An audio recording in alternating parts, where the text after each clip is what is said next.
നമസ്കാരം. മലയാളി വാർത്ത ഇൻസൈഡിലേക്ക് സ്വാഗതം. വെനിസ്വലയ്ക്ക് സമീപമുള്ള ഒരു എണ്ണ ടാങ്കറിന് അകമ്പടിയായി അന്തർവാഹിനികളും നാവിക കപ്പലുകളും റഷ്യ അയച്ചുവെന്ന വാർത്തയാണ് ഇപ്പോൾ ലോകത്ത് ചൂടുപിടിക്കുന്നത്. ബെല്ലാവൺ എന്ന ടാങ്കറിന് കവചമൊരുക്കുകയാണ് റഷ്യൻ അന്തർവാഹിനികളും യുദ്ധക്കപ്പലുകളും. ഈ ടാങ്കറിൽ നിലവിൽ ചരക്കൊന്നുമില്ല.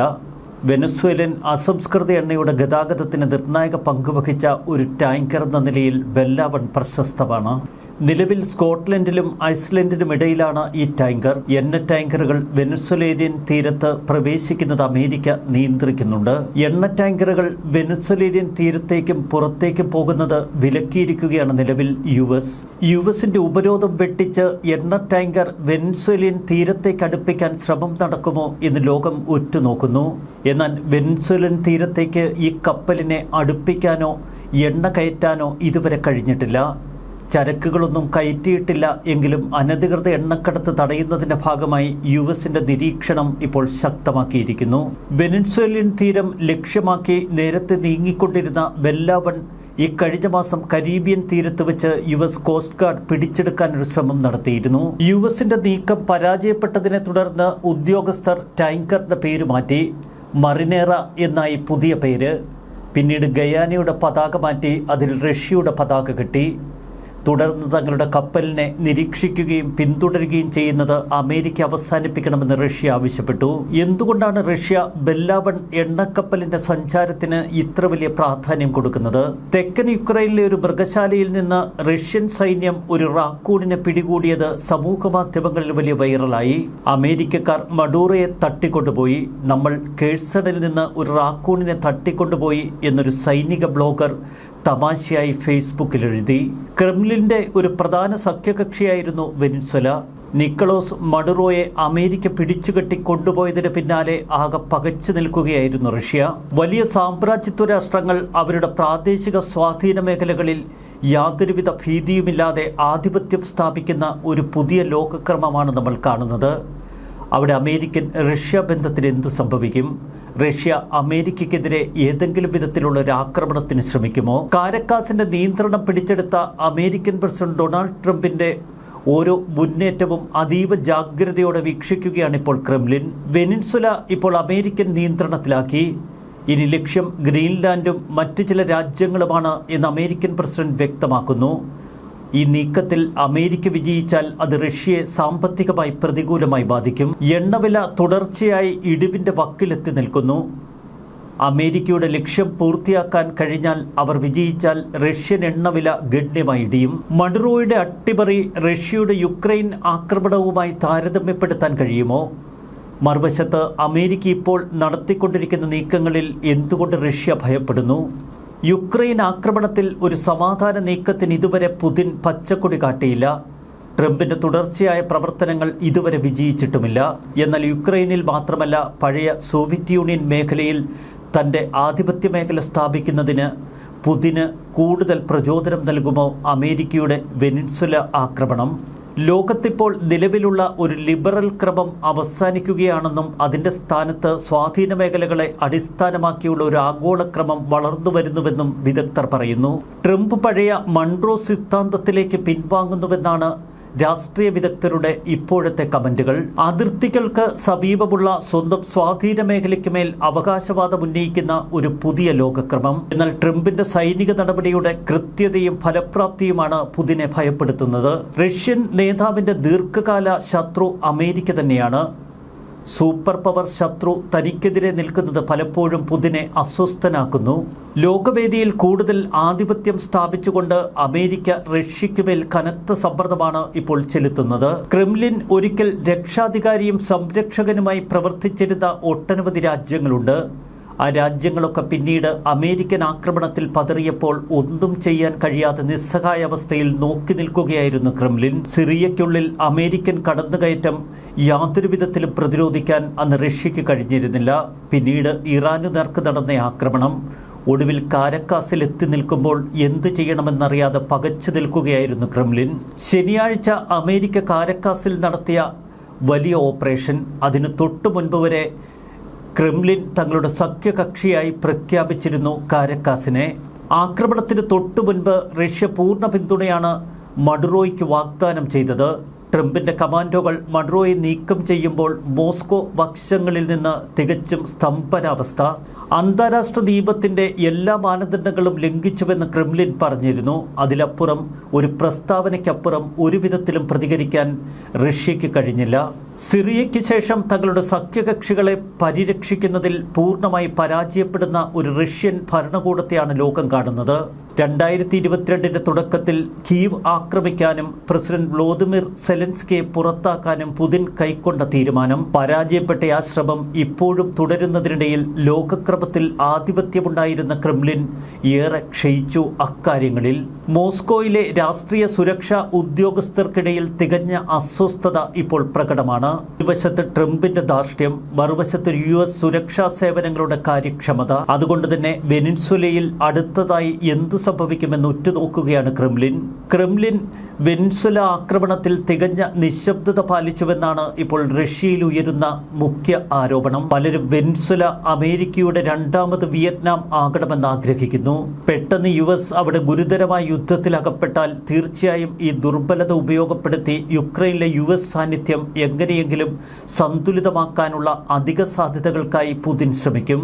എന്നാൽ വെനിൻസുലയിലെ സ്ഥിതികൾ തികച്ചും വ്യത്യസ്തമാണ്. ജനങ്ങൾ മഡുറോയെ പുറത്താക്കിയതിൽ അമിത ആഹ്ലാദ പ്രകടനം നടത്തുന്നു. 2024 യുക്രൈനിൽ നിന്ന് ക്രിമിയ നിയമവിരുദ്ധമായി പിടിച്ചടക്കിയതിനെ അംഗീകരിച്ച ചുരുക്കം ചില രാജ്യങ്ങളിൽ ഒന്നാണ് വെനിൻസുല. തുടർന്ന് റഷ്യയും വെനിൻസുലയും തമ്മിൽ വലിയ ചങ്ങാത്തത്തിലായി. റഷ്യ വെനിൻസുലയ്ക്ക് കോടിക്കണക്കിന് ഡോളർ വായ്പ നൽകി. ഇനി അവ തിരിച്ചടയ്ക്കാൻ യാതൊരുവിധ സാധ്യതയുമില്ല. ഇരു രാജ്യങ്ങൾക്കുമിടയിൽ നിരവധി ഉന്നത നിലവാരമുള്ള പദ്ധതികൾ തുടർന്ന് നടപ്പിലാക്കി. അമേരിക്കയുമായുള്ള സംഘർഷം തുടങ്ങിയതിനു പിന്നാലെ മഡുറ റഷ്യൻ സഹായം അഭ്യർത്ഥിച്ചു. റഷ്യയുടെ പിന്തുണയുള്ളതുകൊണ്ട് ട്രംപ് തങ്ങൾക്കുമേൽ ഒരു കടന്നാക്രമണം നടത്തില്ല എന്ന വിശ്വാസത്തിലായിരുന്നു നിക്കോളാസ് മഡുറോ. US ആഭ്യന്തര രേഖകൾ ഇപ്പോൾ പുറത്തുവിട്ടത് പരിശോധിക്കുമ്പോൾ വെനിൻസുലൻ നേതാവ് പുതിന് അയച്ച കത്തുകളുടെ നിരവധി കോപ്പികൾ ഇപ്പോൾ അമേരിക്ക പുറത്തുവിടുന്നു. റോഡുകൾ, വിമാന അറ്റകുറ്റപ്പണികൾ, മിസൈലുകൾ എന്നിവ ആവശ്യപ്പെട്ടുകൊണ്ടുള്ള കത്താണ് മഡുറോ റഷ്യയ്ക്ക് അയച്ചത്. കഴിഞ്ഞ മെയ് മാസം വെനിൻസുല ഔദ്യോഗികമായി ഒരു മോസ്കോ സന്ദർശനം നടത്തി. പുതിനും മഡുറോയും ഒത്തുചേർന്ന് ഒരു ദീർഘകരാർ ഒപ്പുവെച്ചു. എന്നാൽ യുക്രൈൻ യുദ്ധം 5ാം വർഷത്തിലേക്ക് കടന്നപ്പോൾ റഷ്യയ്ക്കുമേൽ അമേരിക്കയും യൂറോപ്യൻ യൂണിയനും ഏർപ്പെടുത്തിയ കനത്ത ഉപരോധം. ഈ ഉപരോധങ്ങളുടെ സമ്മർദ്ദത്തിൽ തങ്ങളുടെ സഖ്യരാജ്യങ്ങളെ സഹായിക്കാൻ റഷ്യയ്ക്ക് പലപ്പോഴും കഴിയുന്നില്ല. സിറിയ, ഇറാൻ, അർമേനിയ തുടങ്ങിയ ക്രെംലിന്റെ പ്രധാന സഖ്യകക്ഷികളൊക്കെ തളർന്ന നാളുകളായിരുന്നു ഇക്കഴിഞ്ഞ കാലഘട്ടം. പുറത്താക്കപ്പെട്ട സിറിയൻ ഏകാധിപതി ബാഷർ അൽ അസദ് 2024 ഡിസംബറിൽ ദമാസ്കസിൽ നിന്ന് പലായനം ചെയ്ത് റഷ്യയിൽ അഭയം തേടി. പതിറ്റാണ്ടുകളായി മോസ്കോ, ബീജിംഗ്, ടെഹ്റാൻ എന്നിവ കാരക്കാസിന്റെ ജീവനാഡികളായി പ്രവർത്തിച്ചിരുന്നു. മഡുറോയും അദ്ദേഹത്തിന് മുൻപുള്ള ഷവേസും US-നേക്കാൾ റഷ്യയുടെയും ചൈനയുടെയും നയങ്ങൾ സ്വീകരിക്കാൻ എപ്പോഴും മത്സരിച്ച് ശ്രമിച്ചിരുന്നു. റഷ്യ വളരെ കാലമായി വെനിൻസുലയ്ക്ക് വിമാനങ്ങളും വ്യോമ പ്രതിരോധങ്ങൾ ഉൾപ്പെടെയുള്ള സംവിധാനങ്ങളും നൽകിക്കൊണ്ടിരുന്നു. 2019 2024 വാഗ്നർ അർദ്ധസൈനിക സംഘം വെനിൻസുലയുടെ സുരക്ഷ ശക്തിപ്പെടുത്താൻ അവിടെ തമ്പടിച്ചിരുന്നു. എന്നാൽ വെനിൻസുലയ്ക്ക് ഏറ്റവും അനിവാര്യ ഘട്ടത്തിൽ അവർക്ക് പിന്തുണ നൽകാൻ റഷ്യയ്ക്ക് കഴിഞ്ഞില്ല. പൂർണ്ണ പരാജയമായി ക്രെംലിൻ മാറി. ചൈന, ഉത്തര കൊറിയ, റഷ്യ തുടങ്ങിയ രാജ്യങ്ങൾ ഇപ്പോൾ പരസ്പരം സംശയിച്ചു തുടങ്ങുന്നു വെനിൻസുലയ്ക്ക് പറ്റിയ ഈ ഗതികേടിൽ. വെനിൻസുലയുടെ ഗണ്യമായ എണ്ണ ശേഖരം കൈക്കലാക്കുകയാണ് ഡൊണാൾഡ് ട്രംപിന്റെ മുഖ്യ ലക്ഷ്യം. ഇതിനകം തന്നെ നയതന്ത്രപരമായ ചില നീക്കങ്ങൾ അതിനുവേണ്ടി തുടക്കമിട്ടു. വെനിൻസുലയുടെ ഗണ്യമായ എണ്ണ ശേഖരം US ഏറ്റെടുക്കുമെന്ന് ട്രംപ് പ്രഖ്യാപിച്ചു. എണ്ണവിലയിൽ ഇത് ദീർഘകാല ഇടിവിന് കാരണമാകും. അത് റഷ്യയുടെ സമ്പദ് വ്യവസ്ഥയിൽ കനത്ത സമ്മർദ്ദം ചെലുത്തും. അമേരിക്കൻ പങ്കാളികൾ വെനിൻസുല എണ്ണപ്പാടങ്ങളിലെത്തിയാൽ ലോകത്തിന്റെ എണ്ണ ശേഖരത്തിന്റെ പകുതിയിലധികവും അവരുടെ നിയന്ത്രണത്തിലാകും. ഇതാണ് റഷ്യയെ ഭയപ്പെടുത്തുന്നത്.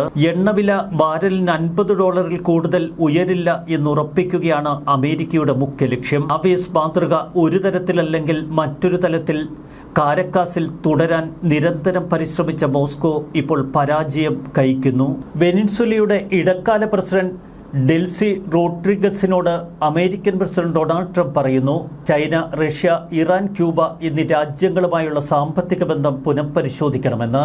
ഇവരുമായുള്ള സാമ്പത്തിക ബന്ധം പൂർണ്ണമായി വിച്ഛേദിക്കണമെന്നാണ് ട്രംപ് ആവശ്യപ്പെട്ടിരിക്കുന്നത്. ഇതിനുശേഷം മാത്രമേ എണ്ണ ഉൽപ്പാദനം തുടരാൻ അനുവദിക്കൂ എന്ന് ട്രംപ് വ്യക്തമാക്കി.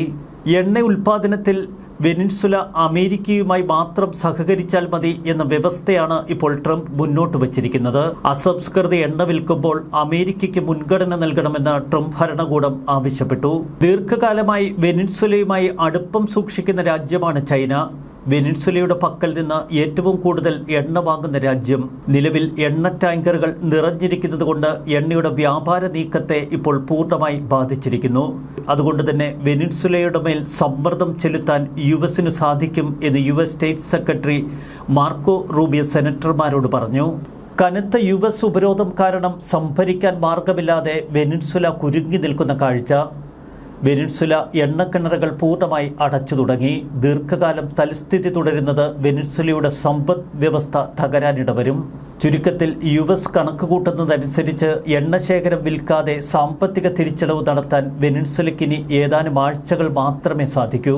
30 ദശലക്ഷം മുതൽ 50 ദശലക്ഷം ബാരൽ വരെ എണ്ണ യുഎസിന് കൈമാറുമെന്ന് ഇപ്പോൾ പ്രഖ്യാപിച്ചിരിക്കുകയാണ്. ആ ഫണ്ടുകൾ താൻ തന്നെ കൈകാര്യം ചെയ്യുമെന്നും അത് വെനിൻസുലയുടെയും യുഎസിന്റെയും ജനങ്ങൾക്ക് പ്രയോജനകരമായി വിനിയോഗിക്കുമെന്നും ഡൊണാൾഡ് ട്രംപ് പറയുന്നു. ചുരുക്കത്തിൽ എണ്ണയുടെ നയതന്ത്രം തന്നെയാണ് വെനിൻസുലയുടെ നേർക്ക് അമേരിക്ക നടത്തിയ ആക്രമണത്തിൽ ഇപ്പോൾ പ്രകടമാകുന്നതും. ഗ്രീൻലാൻഡിന്റെ വിധിയും ഏറെക്കുറെ നിർണയിക്കപ്പെട്ട് കഴിഞ്ഞു എന്നാണ് അമേരിക്കൻ മാധ്യമങ്ങൾ കുറിക്കുന്നത്. എന്നാൽ സാഹചര്യം തങ്ങൾ നിരീക്ഷിക്കുന്നുവെന്നാണ് യൂറോപ്യൻ യൂണിയൻ പറയുന്നത്. ഡെൻമാർക്കിന്റെ നിയന്ത്രണത്തിലുള്ള ഗ്രീൻലാൻഡ്. നാറ്റോ സഖ്യരാജ്യമായ ഡെൻമാർക്കിനെ സംബന്ധിച്ച് ഗ്രീൻലാൻഡിന് മേലുള്ള ഏത് ആക്രമണത്തെയും ചെറുക്കേണ്ടതുണ്ട്. അത്തരമൊരു സാഹചര്യമുണ്ടായാൽ നാറ്റോ സഖ്യം പൂർണ്ണമായി തകരുമെന്ന ഭയം യൂറോപ്യൻ യൂണിയന്.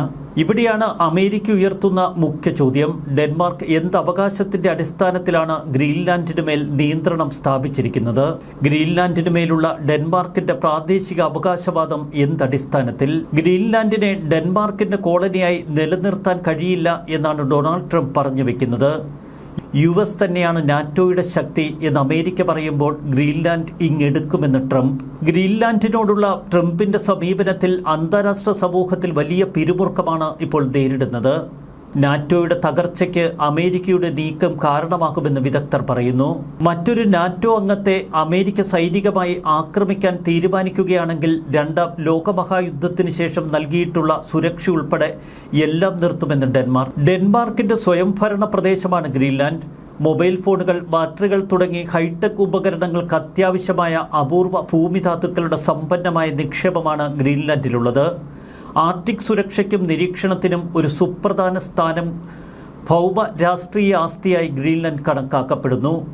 അതുകൊണ്ട് തന്നെ ഈ മേഖല സുരക്ഷാ കാരണങ്ങളാൽ തങ്ങൾക്കേറെ പ്രധാനപ്പെട്ടതെന്നാണ് ട്രംപിന്റെ വാദം. യുഎസിനും നാറ്റോയ്ക്കുമൊക്കെ മിസൈൽ മുന്നറിയിപ്പും ബഹിരാകാശ നിരീക്ഷണവും പിന്തുണയ്ക്കുന്ന വിദൂര ഫിറ്റുഫിക് ബഹിരാകാശ താവളം ഇതിനകം തന്നെ യുഎസ് പ്രതിരോധ വകുപ്പിന്റെ നിയന്ത്രണത്തിലാക്കി കഴിഞ്ഞു. വടക്കൻ അറ്റ്ലാന്റിക്കിലെ റഷ്യൻ നാവിക നീക്കങ്ങൾ ഈ സഖ്യം നിരീക്ഷിക്കുന്ന GUK വിടും ഗ്രീൻലാൻഡ് സംരക്ഷിക്കുന്നു. എന്നാൽ റഷ്യയുടെയും ചൈനയുടെയും സ്വാധീനത്തിൽ നിന്ന് ഡെൻമാർക്കിന് ഈ പ്രദേശം വേണ്ടത്ര സുരക്ഷയോടെ സംരക്ഷിക്കാൻ കഴിയില്ല എന്നാണ് ട്രംപിന്റെ വാദം. ദ്വീപിന്റെ പരമാധികാരം അവിടുത്തെ ജനങ്ങൾക്ക് മാത്രമുള്ളതാണെന്നും അവർ സ്വന്തം ഭാവി തീരുമാനിക്കുമെന്നും ഡാനിഷ് ഉദ്യോഗസ്ഥരും ഗ്രീൻലൻഡിലെ സ്വന്തം സർക്കാരുമൊക്കെ വാദിക്കുന്നു. വെനിൻസുലയിലെ സമീപകാല യുഎസ് നീക്കം തന്നെയാണ് ഇപ്പോൾ ലോകത്തിന് കൂടുതൽ പിരിമുറുക്കം സമ്മാനിക്കുന്നത്. മറുവശത്ത് റഷ്യ അത്യധികം പിരിമുറുക്കത്തിലൂടെ കടന്നുപോകുന്ന ദിവസങ്ങൾ. ഗ്രീൻലൻഡ് ഏറ്റെടുക്കുന്നതിന് സൈന്യത്തിന്റെ ഉപയോഗം ഉൾപ്പെടെ നിരവധി ഓപ്ഷനുകൾ ഇപ്പോൾ യുഎസ് പ്രസിഡന്റ് ഡൊണാൾഡ് ട്രംപ് ചർച്ച ചെയ്തു തുടങ്ങി. എപ്പോൾ വേണമെങ്കിലും ഗ്രീൻലാൻഡ് ഏറ്റെടുക്കാം എന്ന് അമേരിക്കയും വ്യക്തമാക്കുന്നു. ഇവിടെയാണ് റഷ്യയുടെ ഇനിയുള്ള നീക്കങ്ങൾ എങ്ങനെ എന്ന് ലോകം ഉറ്റുനോക്കുന്നത്. ന്യൂസ് ഡെസ്ക് മലയാളി വാർത്ത.